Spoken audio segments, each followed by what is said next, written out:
Então quer dizer que na primeira socialização, se o indivíduo, vamos, entre aspas, não for bem socializado, ele corre o risco de quando vá para a segunda socialização ser sequestrada a sua personalidade por conta da influência que ele vai colher dos outros.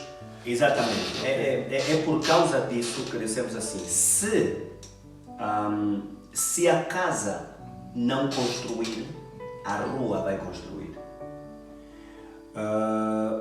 Nós temos um vazio para ser construído dentro de nós.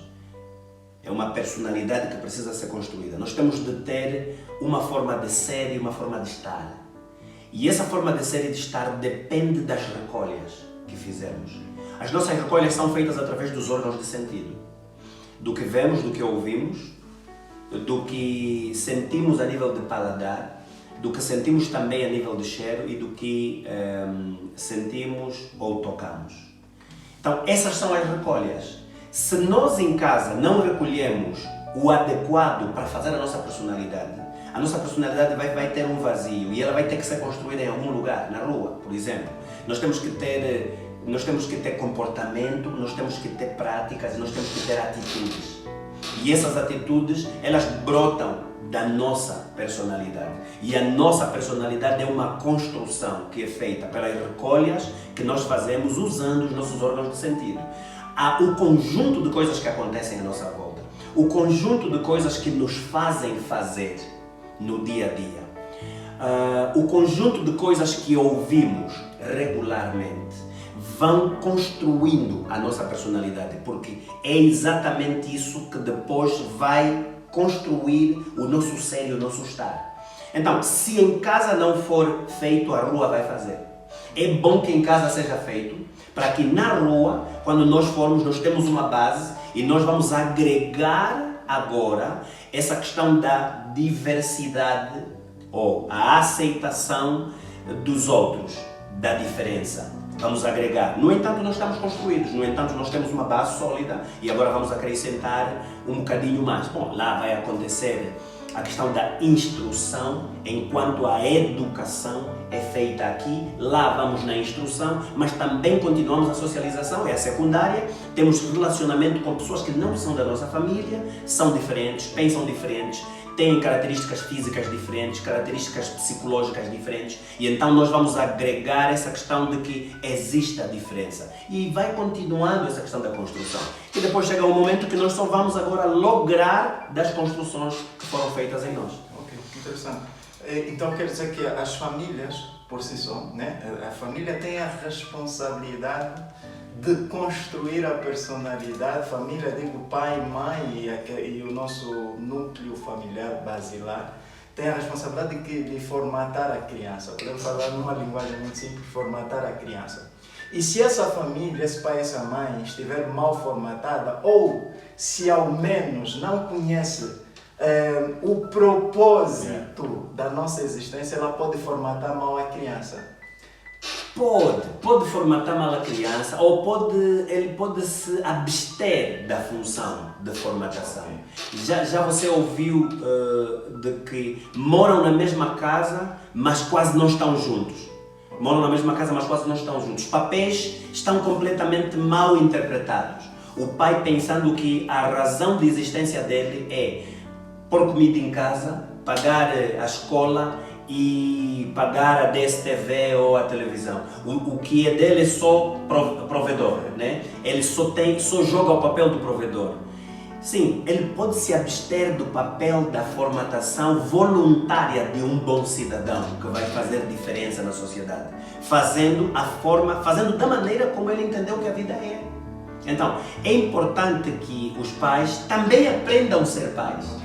É necessário aprender a ser pai. Ser pai não é só gerar e providenciar as necessidades materiais, enfim, as financeiras que depois vão acabar pelas materiais. Mas não, é educar. Ser pai é ser um modelo, é ser um exemplo, é viver a sua vida na vida dele, na vida dela, é ser um exemplo para que seja seguido, mas tudo isso voluntariamente, com conhecimento e conhecimento de causa. Ok. Então, é triste Começo com isso. É triste ver, por exemplo, né, muito jovem, muito adulto, com medo, dominado, sem poder, sem autoridade, porque afinal de contas não teve a base suficiente para construir a sua identidade, não teve acompanhamento de pai, mãe, a família, para construir a sua identidade, e hoje nós vemos muito jovem sem propósito, dominado. É mesmo isso que Deus desejava para os jovens? Não, de jeito nenhum. Vemos ele dominado, vemos ele sem propósito, mas acima de tudo, vemos ele muito frágil. É uma fragilidade muito profunda, porque não tem bases, não tem estrutura. Ele é facilmente, vamos dizer, sequestrado. Então eu vejo muito mais fragilidade. É uma fragilidade muito grande, com dificuldades ou impossibilidades de dizer não a determinadas coisas. Na vida nem tudo a gente tem que dizer sim. Mas quando as bases são frágeis, ele, coitado, não tem uma construção, ele ou ela, não tem uma construção que lhe permite fazer crivo de coisas. Por isso, se entrega a debalde, de qualquer maneira, para as propostas que ele for a receber. Por isso eu vejo muito mais a fragilidade. Ok, o jovem não tem, vamos dizer, não tem escudos. Exatamente. Não tem escudos, ele não tem forma de se defender na personalidade. E para isso tem que se sujeitar a qualquer coisa. Sujeita-se, ele aceita as propostas que são apresentadas. E não é esse o propósito. Não é esse o propósito de Deus. Deus nos fez para dominar. É isso. Deus nos fez para dominar não os outros, né? Deus nos fez para dominar a natureza, para dominar aquilo que Deus fez. Agora, com os outros, Deus nos fez para socializar, para viver de forma harmoniosa, para nos complementar, para partilhar, para termos um relacionamento saudável, um relacionamento sociável. É exatamente sobre isso que eu gostaria de falar. E esse é um programa especificamente para isso, especialmente para isso, que é construção de liberdades. Nós vemos pessoas dominando outras pessoas. A relação de poder entre homens e mulheres é uma relação quase sempre de domínio. Isso tem que ser aceito, isso tem que permanecer assim. O que é que nós podemos fazer para mudar essa relação de domínio? Isso é uma relação mais de socialização. Veja que as sociedades hoje, quanto mais o tempo passa, quanto mais as atrocidades sociais acontecem, eu tenho dito assim, a maior parte das catástrofes sociais decorrem de crises de liderança. Vamos lá ver, o Holocausto é uma das catástrofes sociais. O genocídio de 94 no Ruanda é uma catástrofe social. A segregação racial na África do Sul, eu estou a falar daqueles pontos muito mais altos. A segregação racial na África do Sul, no tempo da Guerra Fria, em que havia lugares para brancos e para negros, o chamado apartheid, são considerados como catástrofes sociais, decorrem das lideranças. Mas à medida que o tempo passa, nós vamos percebendo e olhando para trás, vendo as catástrofes que foram causadas pela própria humanidade e para ou contra a própria humanidade, vamos perceber cada vez mais que não é para uns dominarem os outros, apesar de haver diferenças entre nós. As diferenças não são para ser aguentadas, as diferenças são para ser celebradas. Essa é a ideia das diferenças. Nós somos complementares. Nós nos complementamos. A diversidade é riqueza. Por isso, quando algumas pessoas moram numa casa de adobe e as outras pessoas moram numa casa de bloco, não é motivo para chacota, é motivo para celebrar a diferença.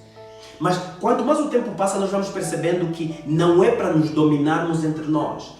Claro, de forma residual e insistentemente, vai permanecendo ainda no seio de nós, entre a humanidade, pessoas com pontos de vista enviesados em relação a relação social que deve ser criada nas circunscrições que estão à nossa disposição, vamos falar dos municípios, enfim, nas cidades. Ainda insistentemente vai havendo pessoas com compreensão e interpretação enviesada. Há insistentemente pessoas que preferem perpetuar a ideia de que as nossas relações são de domínio, de poder e de grandeza e de pequenez. Mas também em outros ciclos nós vamos percebendo cada vez mais que o caminho não é um dominar o outro, mas o caminho é um viver com o outro na diferença e aceitando-se cada vez mais. E eu penso que para que isso aconteça é necessário que as pessoas sejam educadas de forma libertadora. É necessário que as pessoas consigam, desde logo e por educação, compreender isso mesmo, compreender a diferença e o caminho de celebração da diferença. E nunca a classificação das diferenças, a classificação de grandezas e de pequenez, de importantes e de menos importantes, mas compreender as diferenças e a beleza que tem nessa celebração da diferença entre nós. Passa por educação desde logo. Não é para ser assim. A pergunta é se isso é mesmo para ser assim, se temos que aceitar isso mesmo. Não, nós não temos que aceitar isso mesmo, isso não é para ser assim.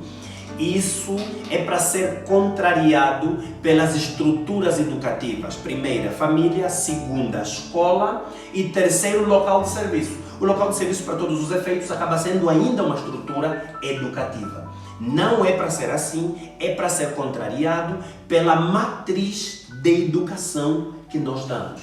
Então, para o jovem que está nos assistindo, o jovem adulto que se sente dominado e que a partir de hoje começa a compreender que o propósito não é essa relação de domínio entre homens e até já vem sentindo há algum tempo que se sujeitar a outros homens é algo que nos mata, nos corrói por dentro e quer mudar, quer dizer, que quer assumir a sua real identidade, assumir o domínio das coisas e se livrar dessa escravidão. Quais são os caminhos que esse jovem tem que tomar? Que atitude ele deve... Olha, eu pessoalmente sou uma pessoa que sofri muito bullying. E o bullying que eu sofri era em duas vertentes. Coisas que eu não consigo mudar. Sofri um bullying muito por causa da cor da minha pele. Diziam que eu tenho uma cor como uma panela que cozinha na lenha. E isso era insistente em mim, né? Iam falando sempre e dava a entender que parece que os grandes objetivos era de facto me dilacerar, era mesmo me dividir em pedacinhos e me colocar no chão. E depois também era muito por causa do formato da minha cabeça, tua cabeça é pontiaguda e tudo isso o tempo todo. E à medida que eu fui ouvindo estas coisas, eu quase que, em definitivo, aceitava que eu não valho, eu não tenho importância, não há razões para a minha existência, eu sou um erro, eu sou um acidente. Eu quase que chegava até esse ponto. Mas depois o que foi a reviravolta? Bem antes da grande reviravolta, havia determinados momentos que eu pensava, mas peraí, será que a vida é assim? Será que é verdade isso de que eu existo por acidente? Eu aqui não tenho dignidade, não tenho direitos, não tenho... E às vezes eu tentava contrariar com a minha própria força interior, mas volta e meia me deparava outra vez com um choque desses. Até quando chegou o momento em que o meu conselheiro, a pessoa que depois de eu me tornar cristão se tornou no meu discipulador, a pessoa que esteve ao meu lado para me ajudar a conhecer melhor Deus e a compreender melhor Deus. Um dia desses ele trouxe-me uma lição, que é a lição da criação. E ele falou-me da história da minha criação, dizendo que Deus fez um plano específico para mim. Eu não sou um acidente. Deus me planificou.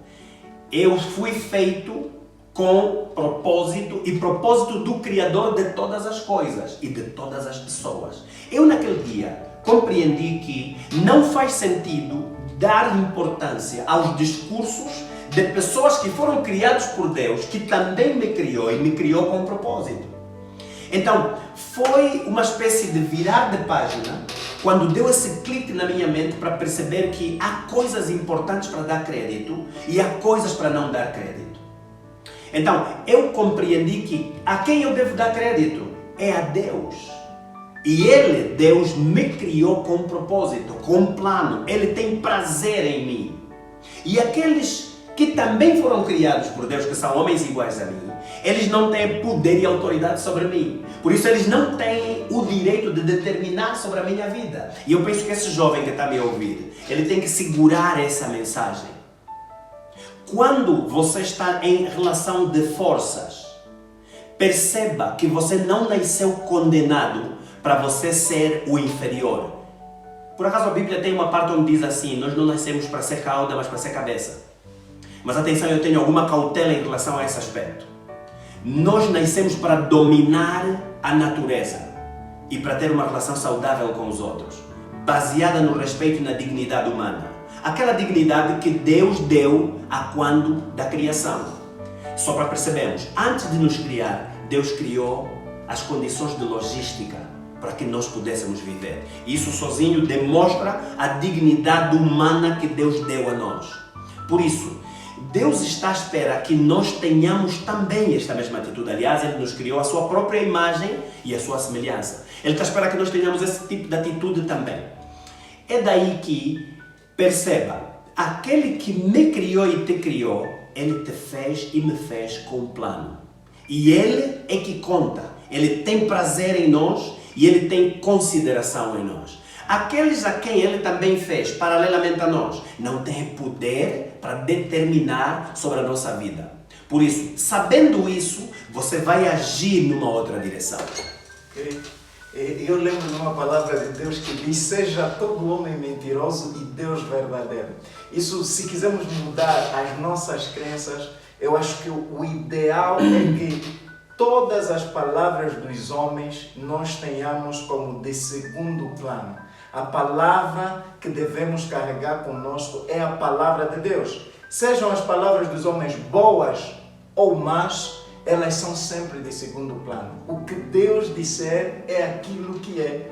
Então, de tudo podemos compreender que, na verdade, são as crenças que determinaram a mudança. Há uma necessidade de mudar crenças, porque existem crenças que são formuladas, exatamente, são formuladas pelos homens, que na verdade foram criados como nós, e elas muitas das vezes estão a determinar o meu e o teu futuro. Então há uma necessidade de determinarmos a quem nós vamos acreditar. Então esse processo de transformação de crença é muito importante para a mudança de vida. É fundamental, é fundamental. No que você crê vai determinar a forma como você vive. Augusto Cury escreve um livro, Muda a Qualidade da Tua Vida. Ele nos desafia nós a mudarmos a qualidade da nossa vida. Muda a qualidade da nossa vida. Mas ele diz assim: muda a qualidade da tua vida mudando a forma como você pensa. Augusto Cury é campeão de dizer que nós não podemos ser somente plateia dos acontecimentos no palco do teatro da nossa mente. E ele diz que nós temos que ser o diretor do teatro que acontece na nossa mente, tomando dianteira. Ele nos aconselha a tomar dianteira dos acontecimentos, ou seja, a selecionar, a determinar aquilo que nós vamos consumir, aquilo que nós não vamos consumir, aquilo que vamos colocar de parte. Precisamos mudar as nossas crenças. E as coisas à nossa volta só mudam quando as coisas dentro de nós mudam. E Augusto Cury que fala sobre a técnica do DCD, né? Duvidar, criticar e determinar. Sempre que vier uma crença, uma palavra, um pensamento que seja contrário ao propósito de Deus, devemos, a primeira atitude, duvidar desse pensamento, criticar esse pensamento e determinar uma atitude positiva em relação a esse pensamento. Muito interessante.